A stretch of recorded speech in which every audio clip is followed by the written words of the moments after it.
Estamos aqui mais uma vez para o terceiro podcast sobre o seminário Mais Ainda de Lacan, com a participação da professora doutora Roberta Rosa Portugal. Eu me chamo Ana Celeste Casulo e hoje estamos na parte 2 do capítulo intitulado Jacobson, para discutir o conceito de significante para Lacan. Nós vamos tentar sermos o mais didáticas possíveis para que fique claro para que vocês possam entender. Como sempre, a nossa dinâmica vai ser ler o parágrafo, cada parágrafo, e aí a gente vai comentando nossas impressões, tentando decifrar esse seminário, que é considerado o seminário mais difícil de Lacan. Com a palavra, a professora Roberta. Olá, quero agradecer o convite mais uma vez, obrigada. E vamos iniciar a leitura. O que é o significante? O significante, tal como promovem os ritos de uma tradição linguística que não é especificamente saussuriana, mas remonta até os estoicos, de onde ela se reflete em Santo Agostinho, deve ser estruturado em termos topológicos. Com efeito, o significante é primeiro aquilo que tem efeito de significado, e importa não elidir que, entre os dois, há algo de barrado a atravessar. Esta maneira de topologizar o que é da linguagem é ilustrada da maneira mais admirável pela fonologia, no que ela encarna o significante no fonema. Mas o significante não pode limitar-se de modo algum a esse suporte fonemático. De novo, o que é um significante? E aí, vamos começar? Sim. Você quer começar a comentar sobre a questão de significante? Aí depois eu comento. Sim, pode ser. Quando a gente fala em significante, a gente já vai para os estudos de Saussure, que como ele falou aqui, né, como Lacan colocou. A gente tem os estudos de Saussure, que foi publicado em 1916, que é a primeira obra, né, que inaugura os estudos da linguística saussuriana, e que é uma obra que não foi escrita por ele, mas sim por alunos que assistiam a aula, faziam curso, na verdade, com ele, fizeram as anotações e transformaram um livro. E é considerado a obra mais importante desse autor. E ele trata sobre algumas dicotomias, como, por exemplo, o significante e o significado. O que só se coloca é que existe o signo linguístico. Né? O que é esse signo linguístico? Ele é formado por duas unidades, o significante e o significado. O significante seria a parte material da linguagem. A parte seria acústica, a gráfica, a visual. Né? O som, uma palavra, um gesto, no caso da língua brasileira de sinais, por exemplo. E o significante seria uma imagem mental, seria um conceito, né? Seria um sentido. E quando a gente pensa o significante, o significado, acho que vale a pena a gente falar sobre a outra dicotomia que ele coloca, que é a língua e fala, né? Porque ele diz que existe uma linguagem, a linguagem é formada por língua e fala. A língua é um sistema social, é uma convenção, então ele entende que, por ser uma convenção social, uma convenção entre sujeitos, ela precisa ser homogênea, então ela é composta por vários elementos que vão formar um conjunto de regras. E a fala, que é a unidade física, portanto, ela é individual. Então, é o que eu estou fazendo agora, né? Eu estou falando. Então, essa unidade física, ela é heterogênea. No entanto, ela não existiria sem a língua. Né? Então, a gente tem a gente tem duas unidades formando o que a gente chama de linguagem. E acho que é esse o ponto que interessa para a psicanálise, né? Pensar como esse significante e como esse significado, ele se coloca na clínica. Perfeito. Aí eu vou dar uma pequena explicação do uso que Lacan faz do conceito de significante criado por Saussure. Ele faz uma modificação, né, e ele vai entender, ele vai desenvolver o significante enquanto um conceito, mas como um elemento central para a compreensão de toda a teoria do inconsciente. Porque para Lacan, o significante é um elemento da linguagem que representa uma ideia ou um objeto, mas que não possui um significado fixo.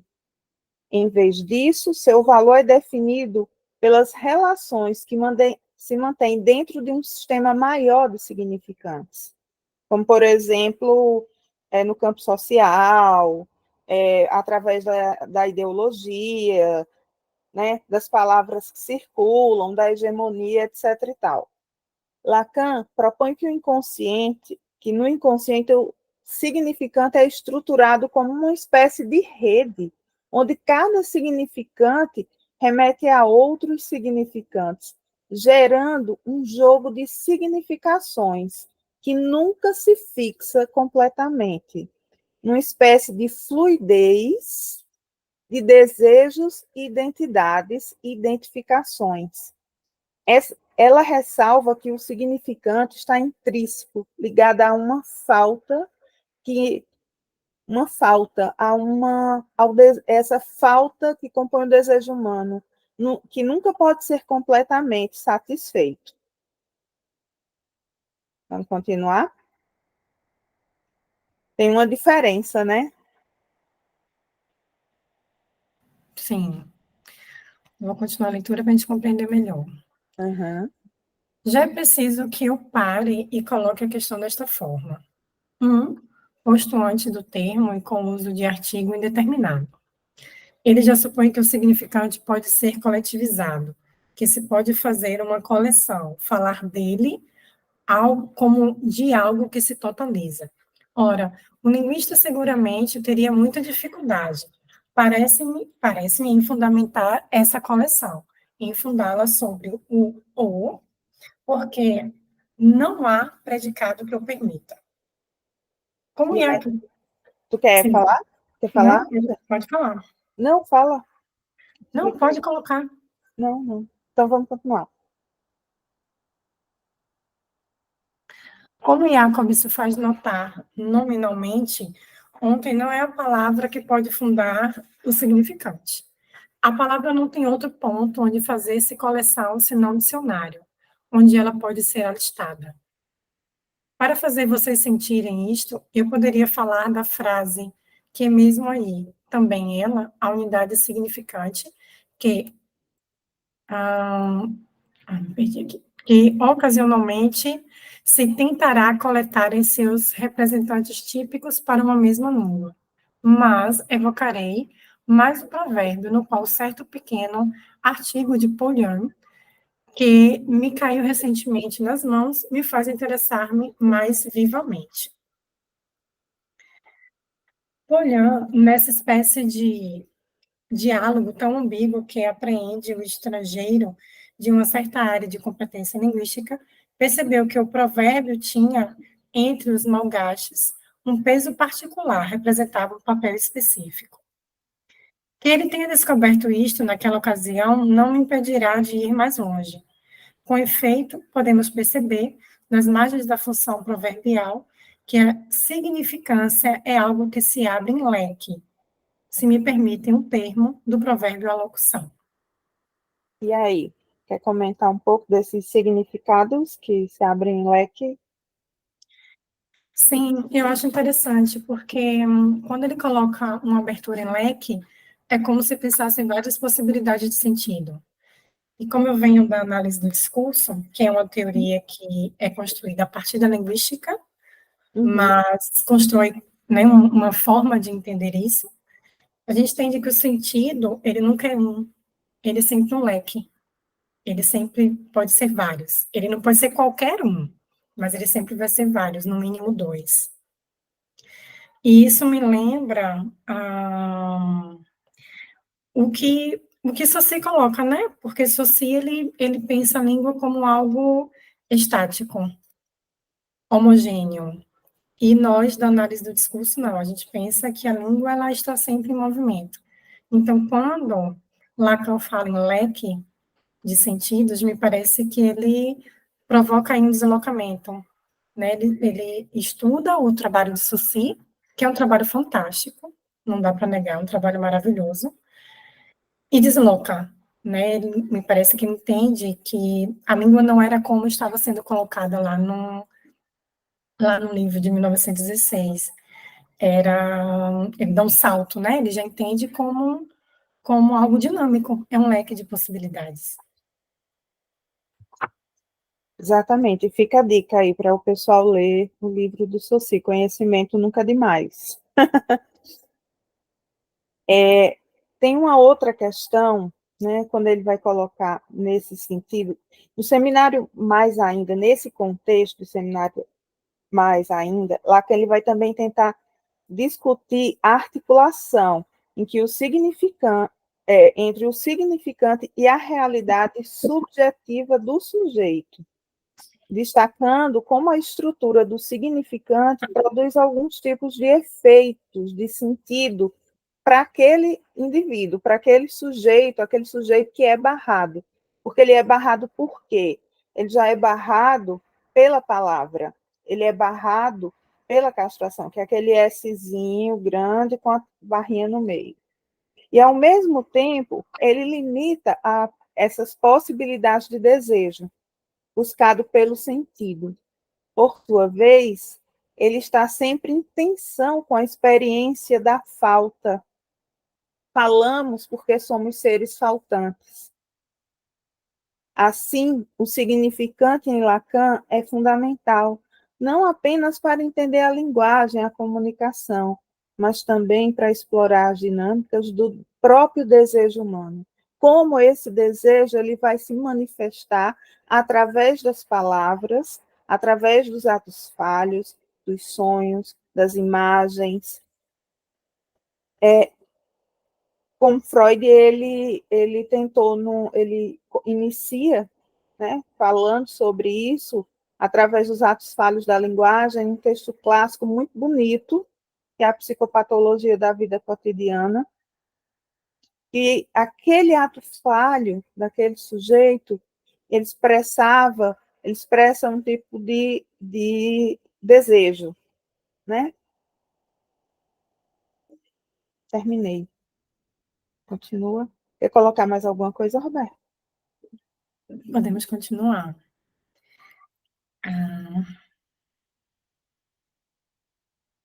Procurem, por exemplo, no dicionário a expressão à beça. Vocês me dirão coisas novas.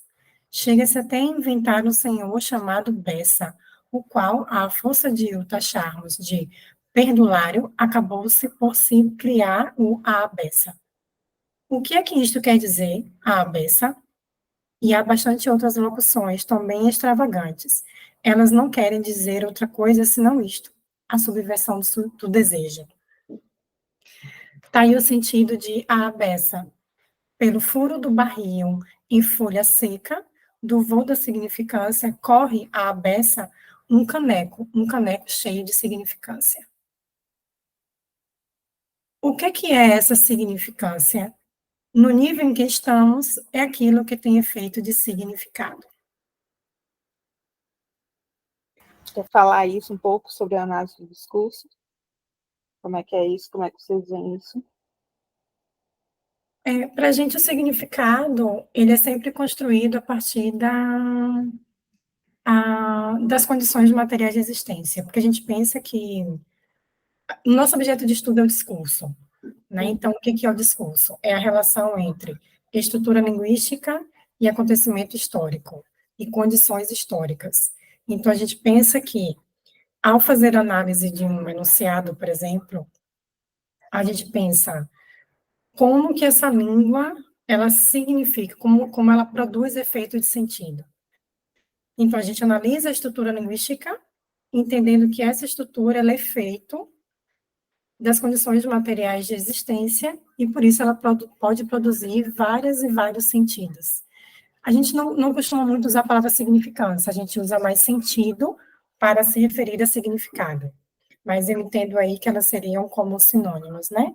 Então, a significância para a gente, o significado seria o sentido. Qual é o sentido a que a língua se reporta? Né? Quais são os sentidos que a gente pode identificar a partir da análise? E é uma coisa interessante, porque por mais que a gente tente traduzir em palavras aquilo que nós sentimos, parece que a língua, ela por si só, ela é incapaz de expressar aquilo que nós sentimos. Por mais que você fale, e essa é a questão que Lacan vai colocar, existe sempre algo que falta, algo que nos censura, algo que nos barra, né? No seminário 11, ele vai usar um texto,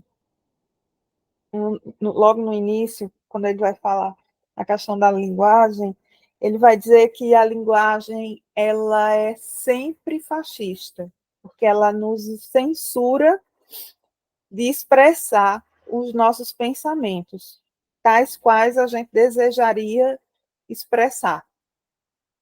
Aí ele vai dar o exemplo das palavras que eram proibidas durante o stalinismo e durante o nazismo e nos Estados Unidos da América, as cores, né? Aí ele vai dar esses exemplos da censura da palavra, né? Na sua forma mais, vamos dizer assim, brutal, para que a gente pense, né, de que a gente só consegue chegar a algum efeito de significância, de significação, mas sempre tem algo que não se consegue falar.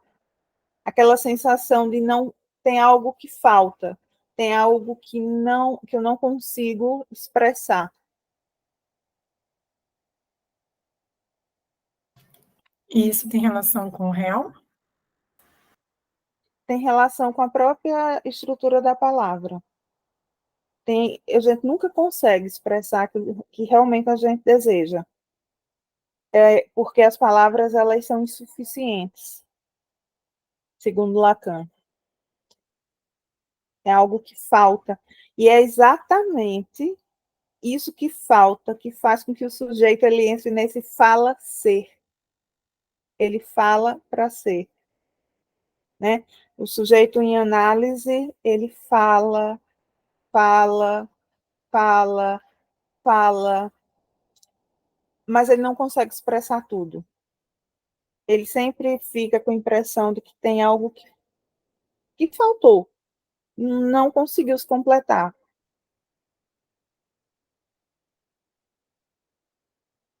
Prosseguimos. Não esqueçamos que, de partida, qualificou-se erradamente de arbitrária a relação do significante e do significado. É assim que se exprime, provavelmente, contra seu coração, Sucy, ele pensava bem outra coisa, e bem mais perto do texto do Crátilo, como demonstra o que há em suas gavetas, isto é, essas histórias de anagramas. Ora, o que passa por arbitrário é o que os efeitos de significado têm o ar de nada terem a ver com o que os causa.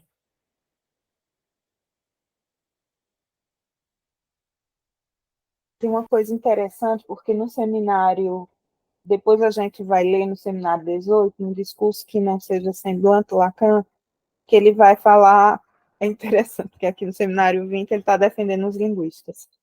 No seminário 18, ele está contra os linguistas.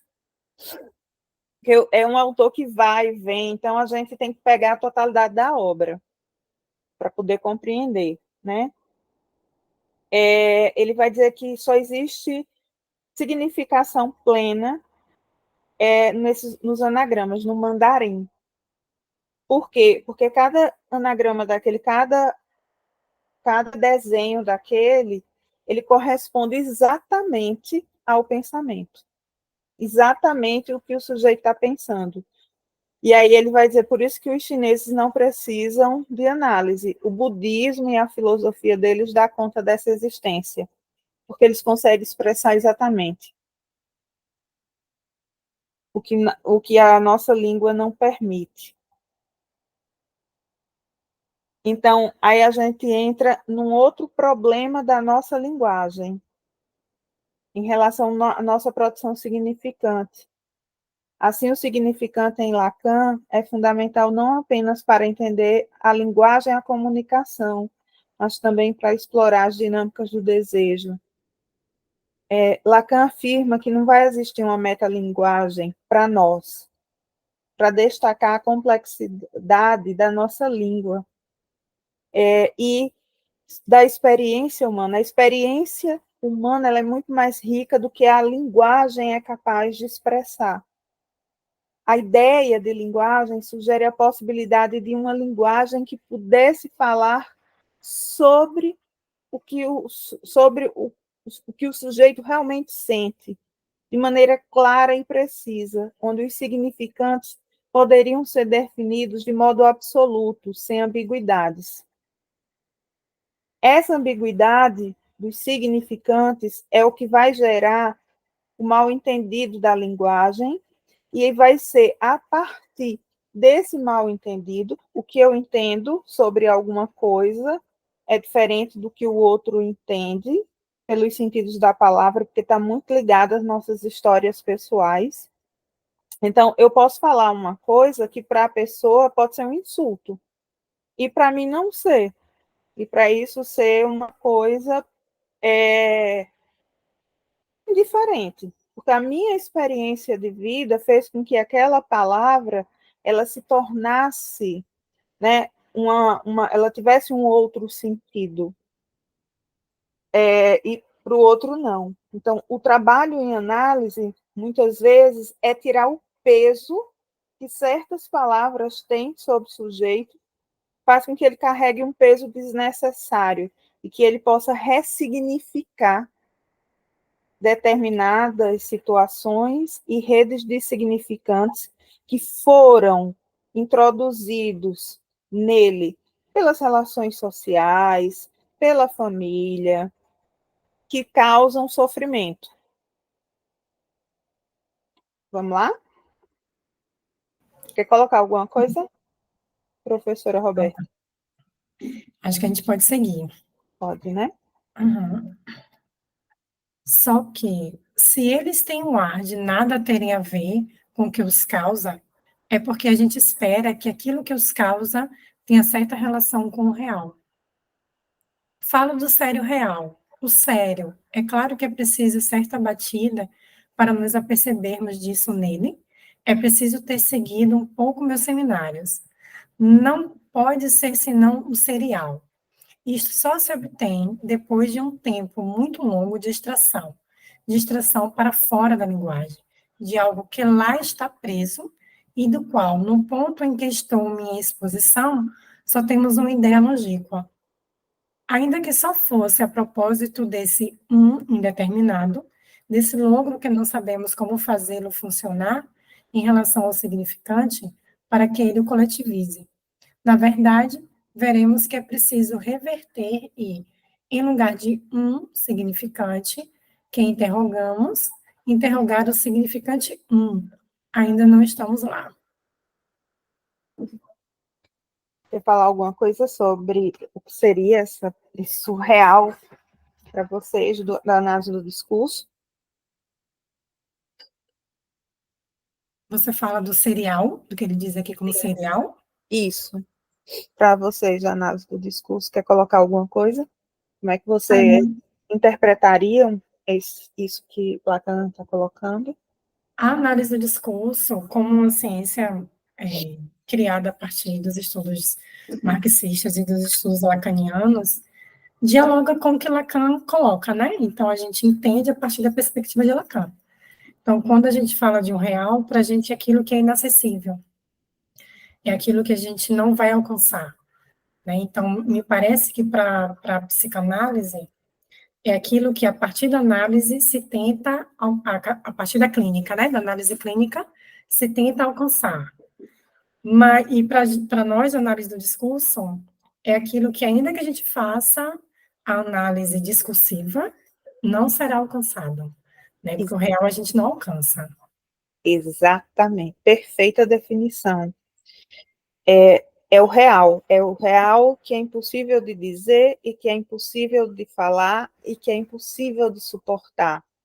Mas esse real, ele não cessa de se inscrever através dos próprios significantes, como forma de sofrimento, mas o sujeito não consegue dizer sobre isso.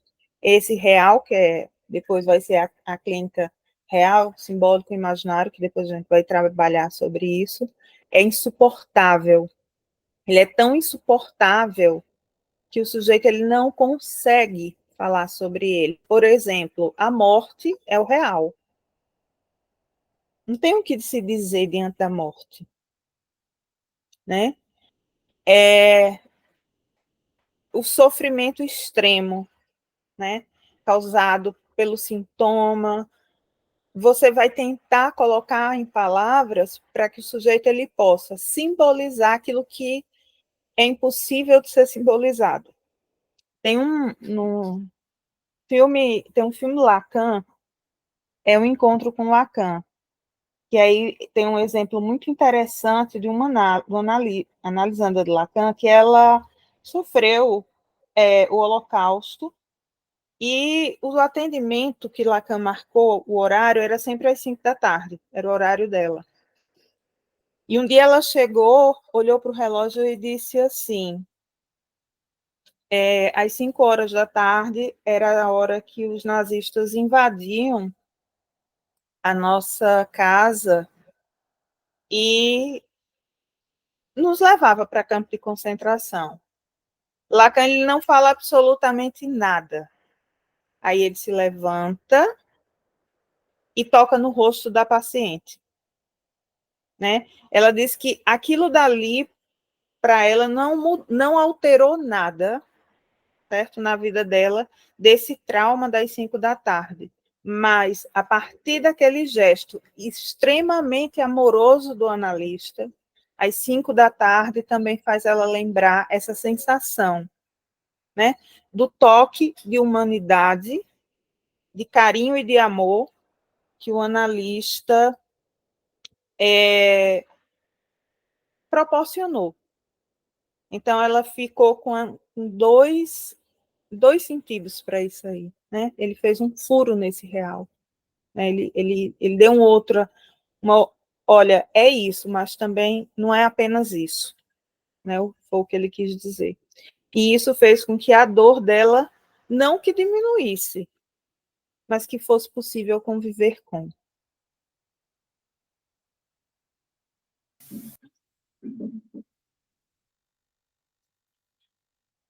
Vamos lá? Sim. Você falou agora do furo, né? Eu fico pensando, a gente trata muito na análise do discurso sobre o furo da língua, é onde o sentido pode ser outro, né? E eu acho que foi isso que o analista fez com ela, né? Uhum, Propôs a ela um outro sentido, isso. uma outra forma de interpretação. Uma outra possibilidade é isso, você nunca vai deixar de sentir, porque foi o real.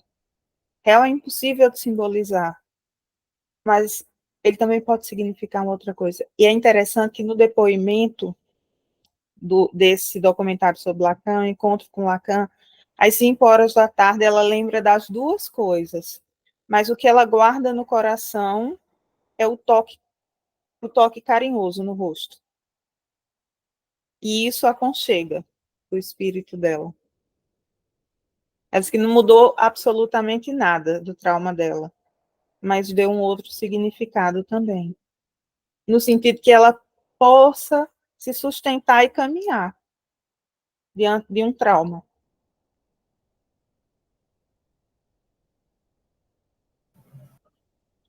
Ele Sim, furou, né? Ele fez um furo ali, ele inseriu um outro significante ali, né?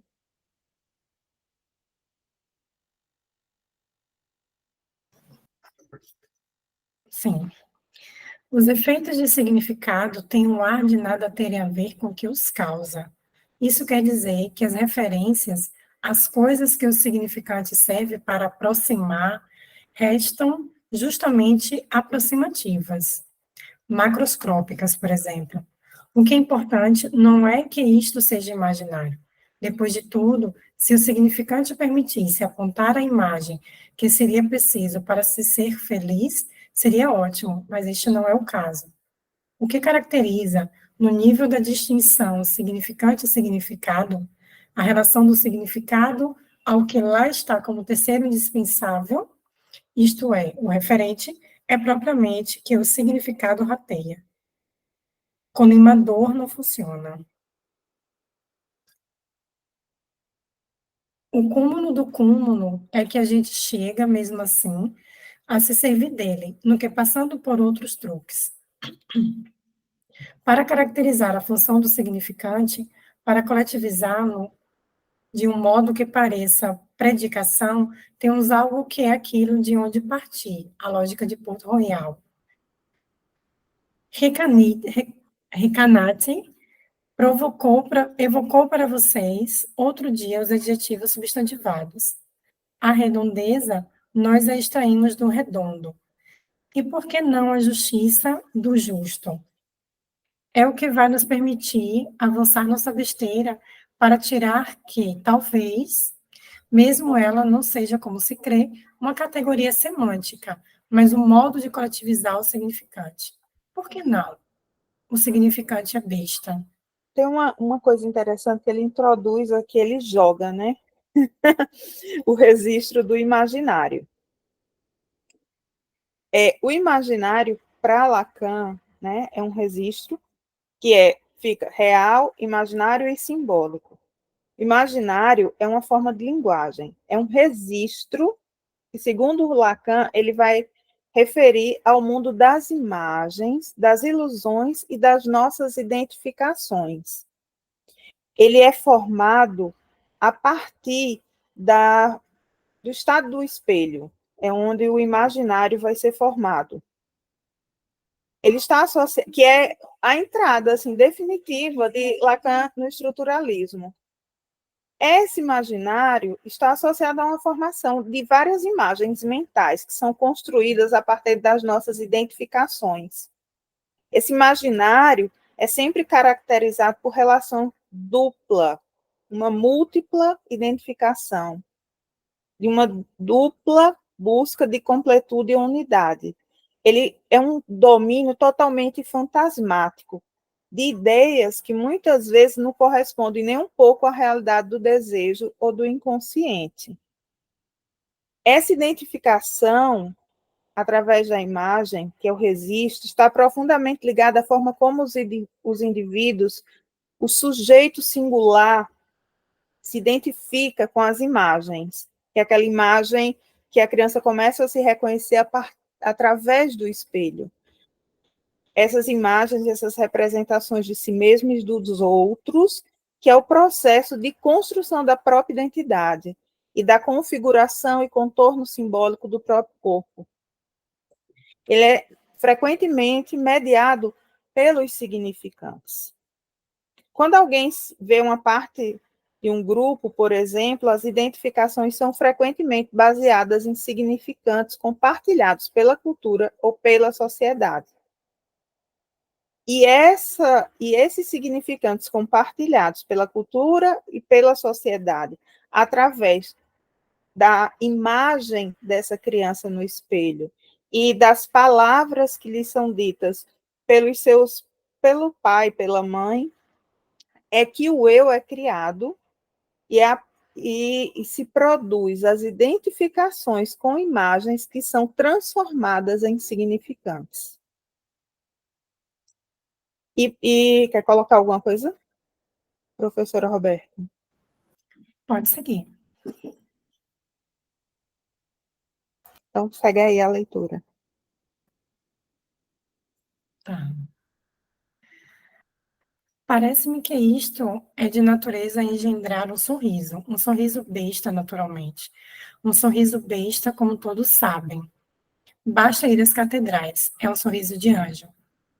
Está aí mesmo a única justificativa do Pito Pascalino.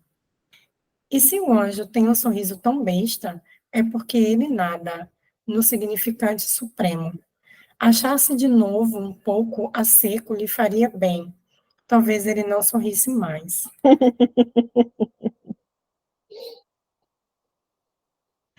Não que eu não creia nos anjos. Todos sabem que eu creio neles inextriavelmente. E mesmo inextriadamente, simplesmente não creio que eles tragam a mínima mensagem. E é no que eles são verdadeiramente significantes. Sim, né? É o significante da imagem, a questão do imaginário. Sim, eles não trazem mensagem alguma. Mensagem alguma, mas tem uma imagem e essa imagem ela tem uma mensagem, ela contém uma mensagem. Hoje se faz muito isso, né? O Facebook, o Instagram, ele é o império das imagens, então tudo é imaginário. Você já percebeu a tensão, os efeitos disso? Isso traz repercussões. A tensão aumentando entre as pessoas, porque são Sim, imagens que você está consumindo o tempo inteiro. E essas imagens, a partir da história de vida de cada um, da cultura, da classe social que ele está inserido, etc. e tal, ele vai produzir efeitos. Então, de repente, as pessoas. Aí começa o mal-entendido. Se pelas palavras, as palavras em si, elas já causam mal-entendido, porque elas nunca dizem aquilo que realmente querem dizer. E é daí de onde Lacan vai tirar que não existe relação sexual. Não vai existir relação sexual porque não existe uma linguagem. Não existe essa linguagem capaz de fazer com que a gente se entenda plenamente. Né? É o mal entendido da linguagem. Porque Millet, ele vai dizer que a verdadeira relação sexual é a relação incestuosa da gente com a nossa mãe, né? Na nossa fase pré-edipiana. E para os meninos é de piano. Para nós mulheres, pré-edipiano. Para os meninos é de piano. E aí ela é proibida, ela é barrada. E aí começam os mal entendidos, que parte da questão da sexualidade. Por isso que não existe relação sexual. Porque a relação sexual é a barra, é aquilo que faz com que os homens e as mulheres eles não consigam se entender. Porque os significantes, eles são incapazes de falar uma linguagem. E, sobretudo, por parte da mulher, né? Porque para a mulher é mais importante ouvir as palavras de amor do que amar, o que é diferente para o homem. Então, eles não conseguem se encontrar porque a linguagem impossibilita. Então, não existe relação sexual. Então, a linguagem que determina essa impossibilidade. É, porque não existe. É o mal entendido. São os mal entendidos. Que a gente precisa. O que o analista vai ajudar a você? A gente precisa, né, às vezes o sujeito está lá, nervoso, etc. E tal. Tá, vamos tentar minimizar isso aí, e entender de uma outra forma, ressignificar isso aí, para que não vire um peso na vida do sujeito. Porque senão ele vai arrastar tudo quanto é fantasma. O sujeito ele precisa se livrar dos fantasmas. Ele não precisa carregar um peso e arrastar tudo quanto é corrente. Ele não precisa disso, né?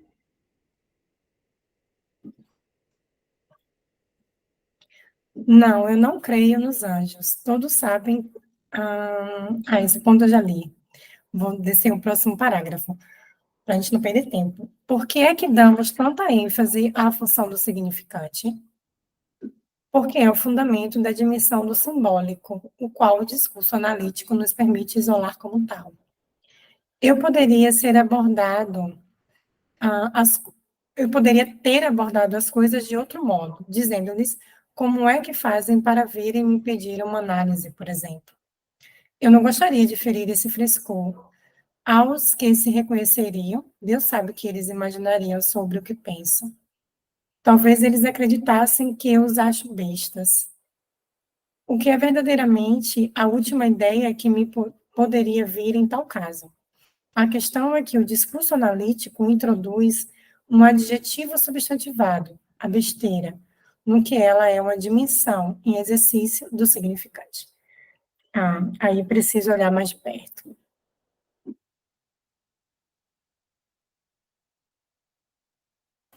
Quer colocar alguma coisa sobre análise do discurso, que você entendeu?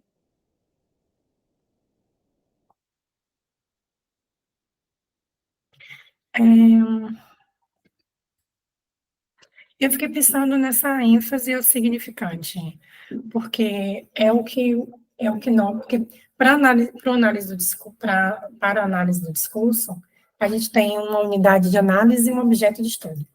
O nosso objeto de estudo é o discurso, e a nossa unidade de análise seria o enunciado, né? Nesse caso, a gente está tomando aqui como significante, né? Que seria essa imagem verbal, visual ou gráfica.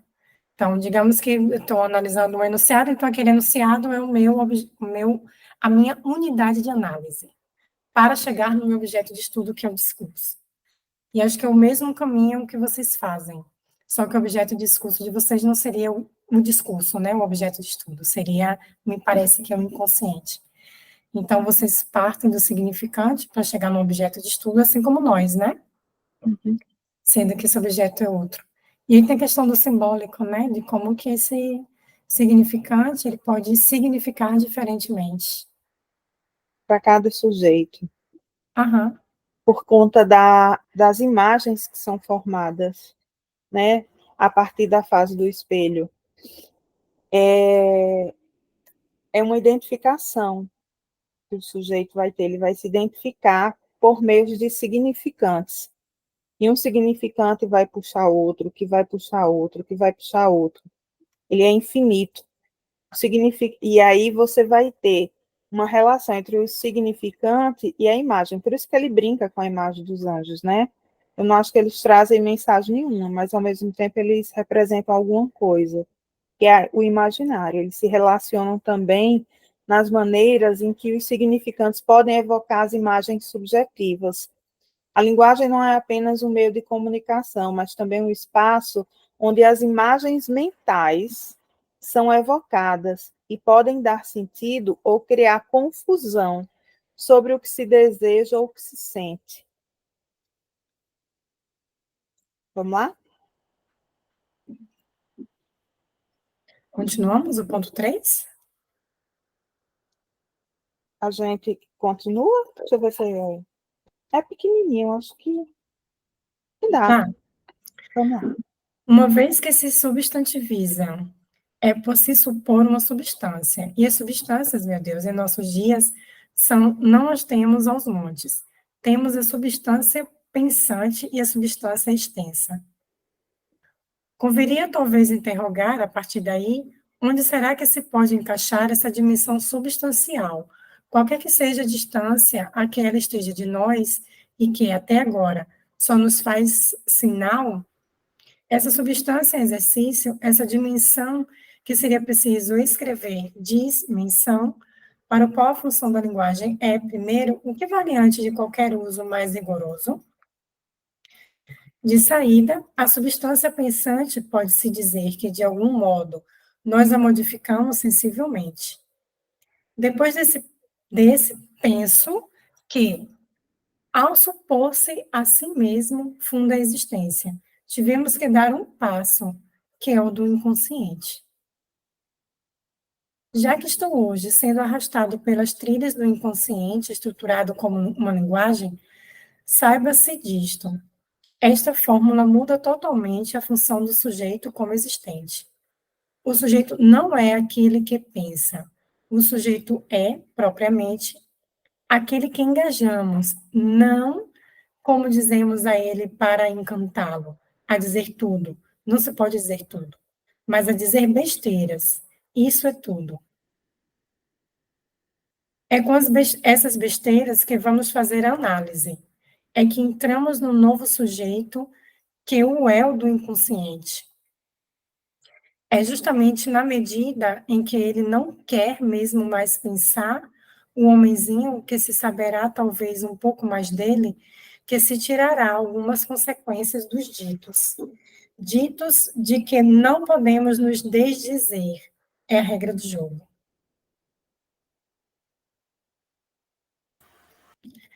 Daí surge um dizer que não chega sempre a poder se existir ao dito, por causa daquilo que vem ao dito como consequência.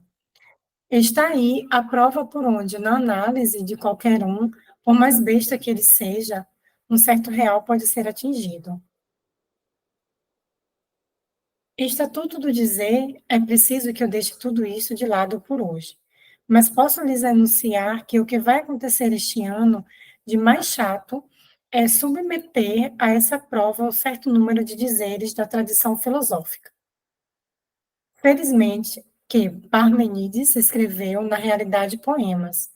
Não emprega ele, aqui o testemunho do linguista é primordial, aparelhos de linguagem a que se parecem muito com articulação matemática, alternância depois da sucessão, enquadramentos depois da alternância. Ora, é mesmo porque ele era poeta que Parmênides diz o que tem a nos dizer da maneira menos besta. De outro modo, que o que seja e o que não ser, não seja, não sei o que isto diz a vocês, mas, quanto a mim, isso diz besta. E não creiam que me diverti com isso. Mesmo assim, teremos este ano que precisar do ser, do significante um, para o qual o ano passado abria via para dizer a um. E daí que parte sério, por mais besta que seja o ar disso também. Teremos, então, algumas referências a tomar na tradição filosófica.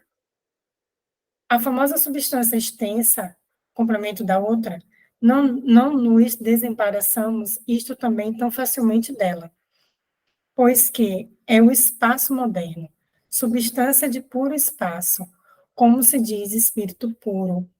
Não se pode dizer que isto seja prometedor. Puro espaço se funda na noção de parte, como a condição de juntar a isto o seguinte, que todos são externas a todas, partes extra-partes. Mesmo, de, mesmo disto, podemos chegar a extrair algumas coisinhas, mas foi preciso dar passos sérios. Para situar, antes de deixá-los, meus significantes, proponho-lhes proponho-lhes sopesar o que, da última vez, se inscreveu com minha primeira frase, o gozar de um corpo que o outro o simboliza e que comporta, talvez, algo de natureza a fazer pôr em função uma outra forma de substância, a substância gozante. Também é um elemento que, esse gozo é um elemento que ele, você precisa dar um nome para poder se libertar dele. Tem algo interessante aqui na linguagem que ele está querendo dizer em relação ao jogo, porque a linguagem funciona de uma maneira muito semelhante a um jogo, onde o significado é constantemente reconfigurado nas trocas entre os indivíduos. Esse jogo pode resultar em desvios e erros de interpretação. Aí as pessoas brigam, ou entendem as coisas erradas, ou, enfim, pode se produzir uma série de coisas. Já que os significantes podem se escorregar ou ser deslocados em suas associações, contextos e relações interpessoais. O significado das palavras está sempre inserido em um contexto. A mesma frase pode ser percebida de maneiras diferentes, dependendo da relação entre as pessoas envolvidas, da situação social e emocional, das expectativas que cada um traz para a interação. Lacan reconhece que esses fatores complicam ainda mais a comunicação. A relação entre o significante e o imaginário é uma questão central na obra de Lacan. porque ele vai explorar a estrutura da psique e como os diferentes registros ou instâncias vão interferir entre si mesmos para entender essa relação, como explorar o que cada um dos termos significa para o contexto, né? Essa relação do imaginário com o significante, ele é sempre muito problemático. Porque ele está ligado aos processos de formação identitária dos grupos, né? E esse significante e esse imaginário, eles acabam se relacionando também de maneiras em que os significantes podem evocar imagens subjetivas. A linguagem também não é apenas um meio de comunicação, mas é uma forma de acesso ao inconsciente e aos desejos inconscientes de cada um, né? Uma outra questão que ele vai colocar, ele vai usar a imagem do buquê invertido, né? Que é uma imagem convencional que Lacan vai usar para tentar representar a confusão da linguagem. Em um buquê tradicional, as flores elas sempre são organizadas de formas a serem vistas e parecidas na sua totalidade. Cada flor representa um elemento, um indivíduo, mas juntas formam uma composição coesa. Essa imagem pode simbolizar a integração de diferentes aspectos que se referem ao desejo, que são reconhecidos e expressos de maneira clara e direta. Contudo, existe um mal entendido aí, porque essa imagem do buquê é do buquê invertido.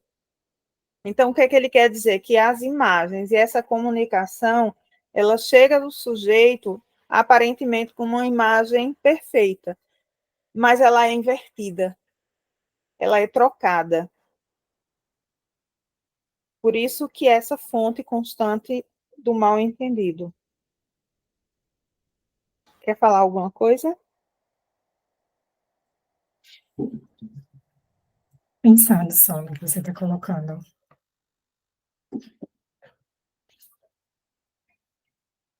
Então, Ele essa vai. imagem invertida.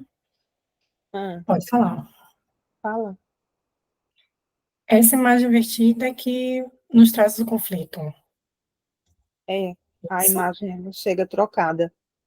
Aquilo que eu digo não é aquilo que você escuta. Aquilo que você diz não é aquilo que eu escuto. Existe sempre algo que não se fecha, né? Por exemplo, vamos dar um exemplo que está muito em voga. O pessoal que está fazendo o movimento de transição de gênero, por exemplo. Aí, às vezes, você olha, você não sabe muito bem, porque está na transição e você não sabe como se referir àquela pessoa. Aí, vamos supor que seja uma mulher trans e ela quer ser tratada como ela.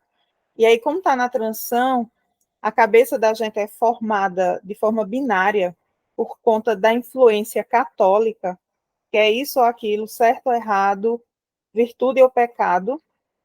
A gente sente dificuldade em assimilar essas novas formas, né, de sexuação, que são formas de sexuação narcísicas, né? Porque já que você não tem nome do pai, e o discurso do capitalista, ele inverte o lugar do mestre para o lugar de um sujeito barrado, então isso vai produzir efeitos, sobretudo na sexualidade.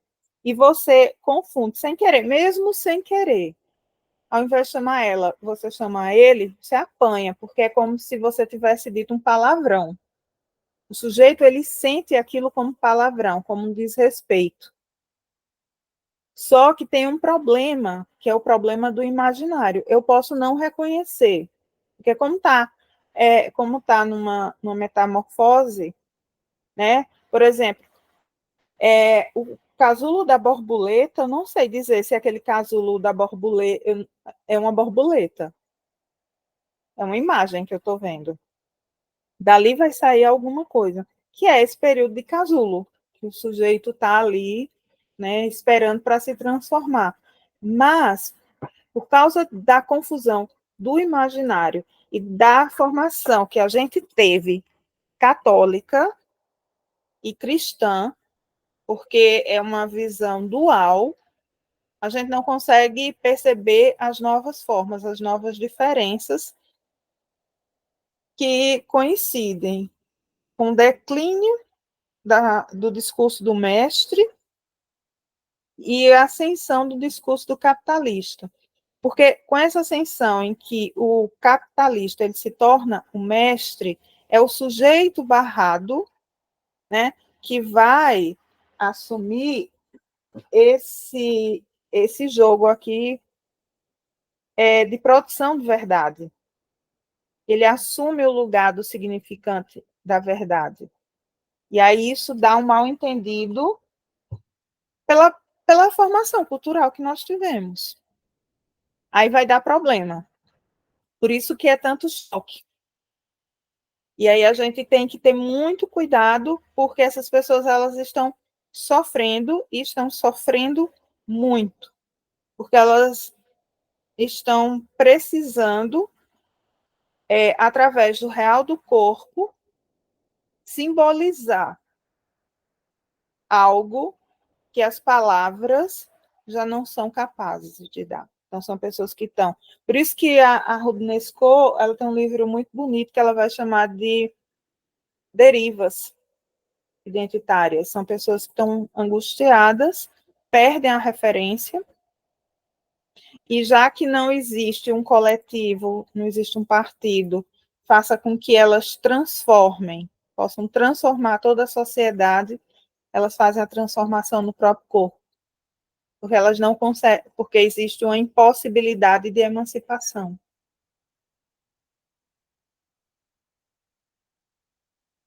Entendeu? Sem dúvida. Sim, eu acho que é interessante também pensar na ideologia, né? Especialmente na ideologia dominante, porque, como você colocou, né, é algo que vem de uma educação. Nós somos educados para entender menino como menino, menina como menina. Então, quando há um processo de transição, eu acho que essa ideologia dominante ela nos atravessa de maneira tão potente que leva realmente um tempo para a gente conseguir desconstruir aquilo que a ideologia dominante construiu. É, Né? A gente vai passar um tempo para conseguir fazer com que dentro no nosso inconsciente o sentido possa ser outro, né? Porque me parece que isso é a formulação de um novo sentido, né? isso. E às vezes, quando o sujeito está na transformação, ele fica diferente para nós, para aquele esquema mental que a gente foi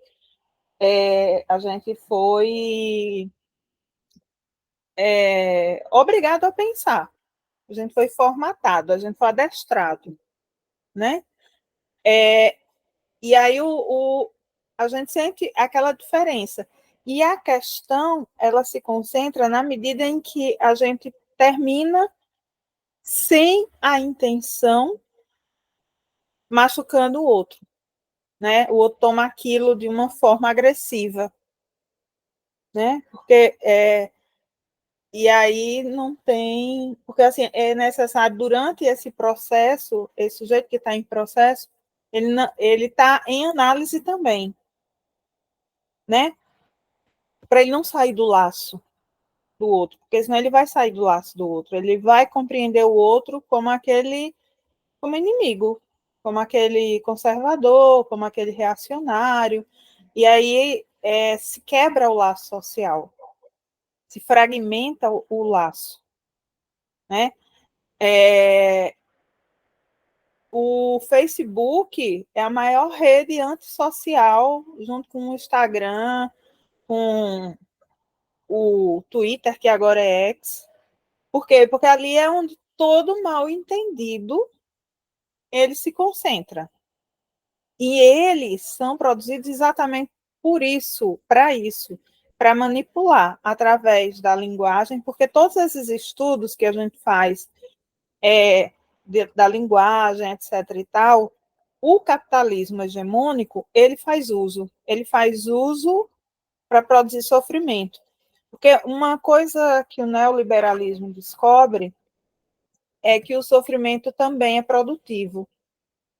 Já que tem muita mão de obra aí, que pode ser descartada, ele esgota aquele sujeito, depois ele põe para fora como dejeto, como se ele não fosse nada, e contrata uma nova pessoa que esteja com fôlego, em que esse sofrimento vai produzir alguma coisa, até ser exaurido, consumido novamente, depois ele vai ser jogado fora como dejeto.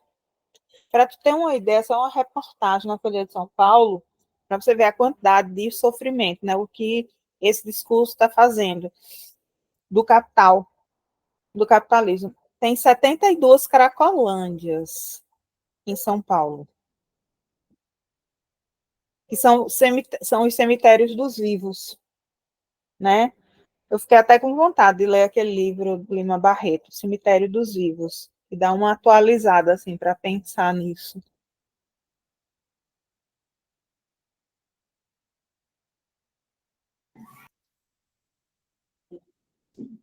Sim, vou retomar.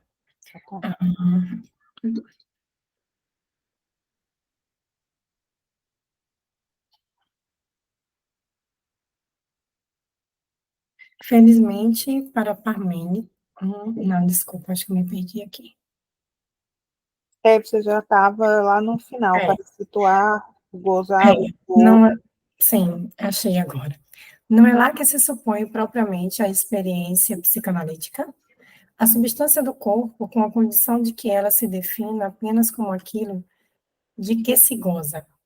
Propriedade do corpo vivo, sem dúvida, mas nós não sabemos o que é estar vivo, senão apenas isto, que um corpo, isso se goza. Isso só se goza por corporalizá-lo de maneira significante, o que implica algo que não partes extras, partes da substância extensa. Como sublinha admiravelmente essa espécie de kantiano, que era Sade, só se pode que era gozar, Sade mesmo? Sade. Depois eu explico isso. Tá, eu ia falar Xadê, mas Xadê é o nome de uma cantora, se escreve exatamente assim. Isso é em outro sentido, mas aí achei que não seria. Tá. Só se pode gozar de uma parte do corpo do outro, pela simples razão de que jamais se viu um corpo enrolar-se completamente, até incluí-lo e fagocitá-lo em torno do corpo do outro. É por isso que somos reduzidos a um estreitamentozinho, assim, a tornarmos tomarmos um antebraço, ou não importa o quê. Puxa, gozar tem esta propriedade fundamental de ser, em suma, o corpo de um que goza de uma parte do corpo do outro. Mas esta parte também goza aquilo que agrada ao outro, mais ou menos, mas é fato que ele não pode ficar indiferente. Acontece mesmo que se produza algo que ultrapassa o que eu acabo de descrever e que é marcado com toda a ambiguidade significante, pois gozar do corpo comporta um genitivo que tem essa nota sadiana, a qual acrescentei uma pincelada, ou, ao contrário, uma nota estática subjetiva, que diz que, em suma, é o outro que goza. No que diz respeito ao gozo, temos aí apenas um nível elementar. Da última vez, promovi que ele não era signo do amor. É o que terá que ser sustentado e que nos levará ao nível do gozo fálico. Mas o que chamam propriamente o gozo do outro, no que ele aqui só é simbolizado, é ainda coisa inteiramente outra, a saber, o não todo que terei que articular. Aí vamos por partes.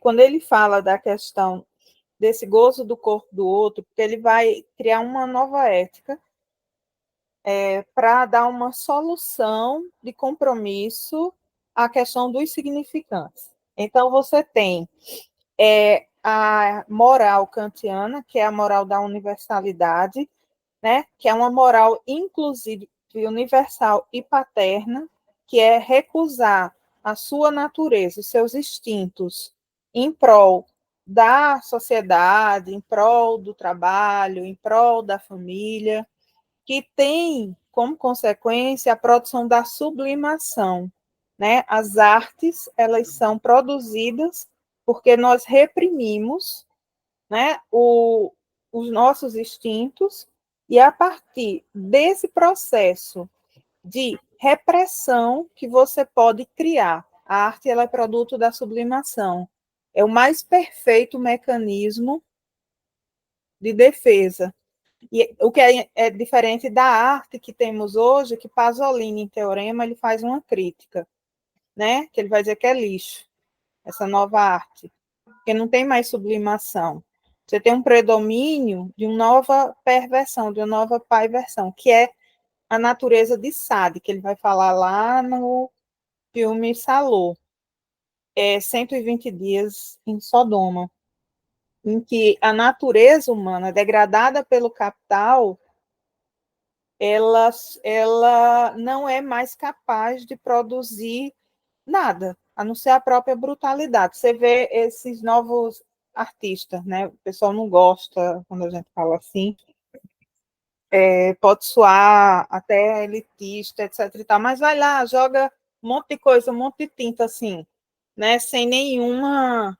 Que é diferente, por exemplo, das pinturas de Frida, que é diferente, por exemplo, das esculturas do Rodin, da Camille Claudel, né? Você vê a arte desses, por isso que são imortais, né? Por isso que se tornaram imortais.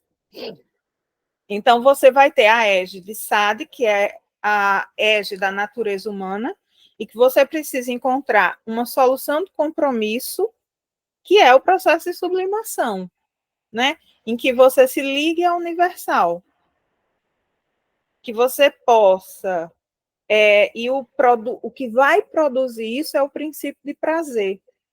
Esse princípio de prazer, para Freud, é o que vai entrar, é o que vai fazer com que a gente possa fazer, por exemplo, isso que a gente está fazendo, sublimar, produzir, né? Deixar a nossa inscrição no mundo, preparar ideias, deixar ideias, pensamentos, produzir arte para os outros, para a continuidade, algo que transcende a nossa própria existência, que não nos coloque em si mesmados em nós mesmos, né? Então vai ter essa função. A questão do gozo é aquilo, né? É algo ruim que invade, né?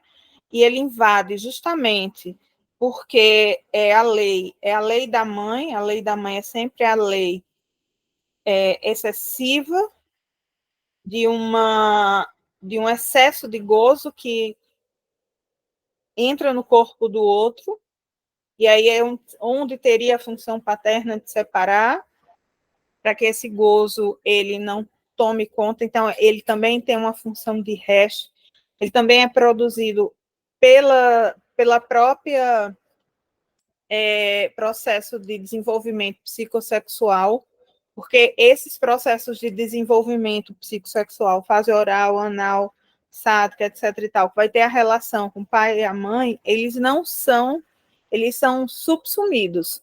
Você vai superar conservando. Então, você sai da fase oral, vai para a fase anal. Mas vai sobrar algo aí, né? Um resto. E esse resto é uma forma de gozo, que vai ser a partir dessa relação de mamar, de desmamar com a mãe, como ela vai traumatizar o sujeito a partir disso, né? Na fase anal também. Então, você entra numa outra fase, conservando uma outra. Então, isso vai sobrando sempre esses restos de gozo. E a gente precisa, e é sempre o gozo do outro. Por quê? Porque os pais, não tem santo, né, em psicanálise. A gente não vai falar assim, a gente não somos católicos, somos cientistas. O outro, ele goza da parte, né? Do outro também, na questão dos cuidados, mesmo sem ser intencional. Então, é isso que o Lacan ele está colocando aí, né? Que a gente sempre goza sempre da parte do corpo do outro. E é esse gozo que é isso que não serve para nada, mas ao mesmo tempo ele determina a forma como a gente se relaciona, como a gente dá sentido aos significantes. E é preciso, aquilo que o Jorge Forbes fala, né, dar um nome para esse gozo, para que o sujeito ele possa, dando um nome, nomeando isso, para ver o que é que ele pode fazer com isso. Acho que a gente já pode parar por aqui, né? Sim. Tem alguma coisa para colocar, professora? Eu fiquei pensando nesse nome que tem que dar. Começando de discurso, eu fico pensando nas palavras, pensando aqui qual é o nome que poderia se dar. É. Então é isso, já vai encerrar aqui a gravação, que eu botei em tempo determinado aqui. Então, agradeço, né, a presença e a companhia da professora Roberta Portugal, pelas colocações, pela leitura, pelos ensinamentos. E é isso aí, gente. Curtam o canal, divulguem o canal, para que mais pessoas elas possam ter acesso à formação, né? A uma formação, a uma leitura e a uma explicação dos textos, da psicanálise, da análise do discurso. Por aí vai. Então, bom dia, boa tarde e boa noite para todos vocês. Tchau. Até mais. Tchau.